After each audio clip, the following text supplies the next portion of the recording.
கர்த்தர் நல்லவர், அவர் கிருபை என்றும் உள்ளது. ஆண்டவராகிய இயேசு கிறிஸ்துவின் நாமத்தினால் உங்கள் ஒவ்வொருவருக்கும் அன்பின் வாழ்த்துக்கள். இன்று ஜூலை 19ஆம் தேதி, இன்று வெள்ளிக்கிழமை.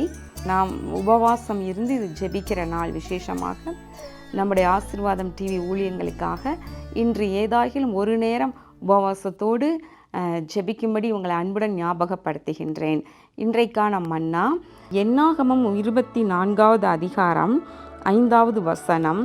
யாக்கோபே உன் கூடாரங்களும் இஸ்ரவேலே உன் வாசஸ்தலங்களும் எவ்வளவு அழகானவைகள். யாக்கோபே உன் கூடாரங்களும் இஸ்ரவேலே உன் வாசஸ்தலங்களும் எவ்வளவு அழகா இருக்குது அப்படின்னு சொல்லி இங்கு கர்த்தருடைய வார்த்தை, அதாவது பிலேயாம் என்கிற தீர்க்கதரிசி சபிப்பதற்காக அனுப்பப்பட்டவன்.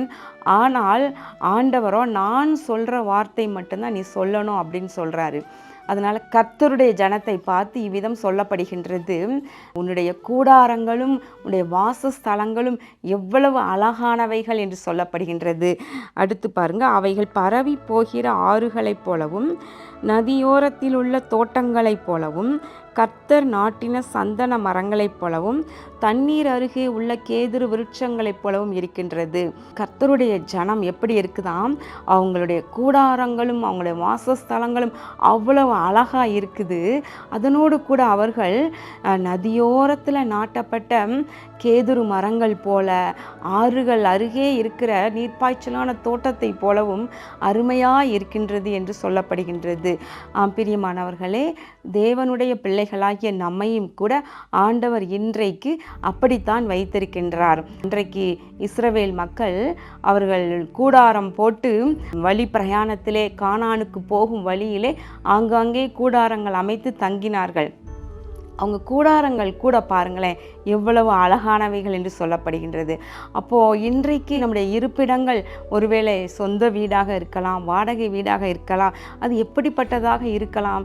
ஆனால் கர்த்தரோ நம்மை அழகான ஒரு ஜனமாக நம்மை பார்க்கின்றார்.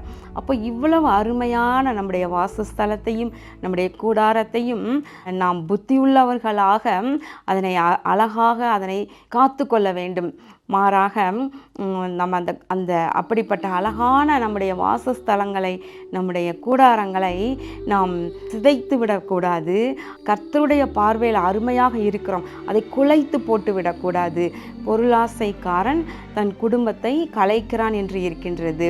அப்போது பலவிதமான காரணங்களால் இன்றைக்கு அநேக குடும்பங்கள் கலைக்கப்பட்டு கொண்டிருக்கின்றது. சந்தேகம், சண்டை, வாக்குவாதங்கள், ஈகோ, ஒருவருக்கொருவர் விட்டு கொடுக்கிற மனப்பான்மை இல்லாமல் பொருளாசையினால் கணவன் மனைவி எங்கெங்கோ பிரிந்திருக்கிறது. இது போன்று பல காரணங்களினால் பலருடைய குடும்பங்கள் சிதைக்கப்பட்டு கொண்டிருக்கின்றது.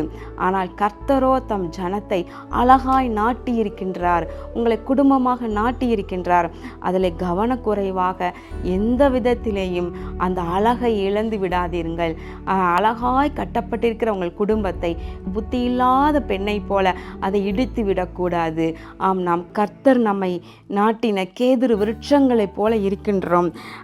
நதியோரத்தில் உள்ள தோட்டங்களைப் போல அழகாக நம்முடைய குடும்பம் வாசனை தருவதாக. தோட்டத்தில் என்ன இருக்கும், அழகான பூக்கள், கனிகள், காய்கள் என்று சொல்லி ஒரு செழிப்பு, ஒரு கொழுமை காணப்படும்.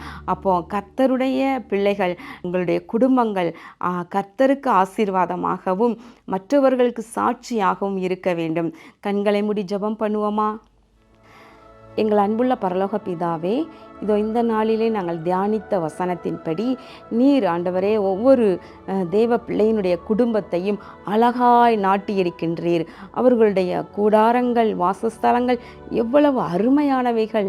கர்த்தாவே, இதோ உம்முடைய பிள்ளைகளுடைய வாசஸ்தலங்களை ஆசீர்வதிப்பீராக.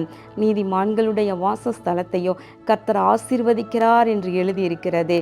ஆண்டவரே, உம்முடைய பிள்ளைகள் நீர் கொடுத்திருக்கிற சமாதானம், சௌக்கியத்தை காத்து கொண்டு உமக்கு மகிமையாய் ஆண்டவரே பிரகாசிப்பார்களாக.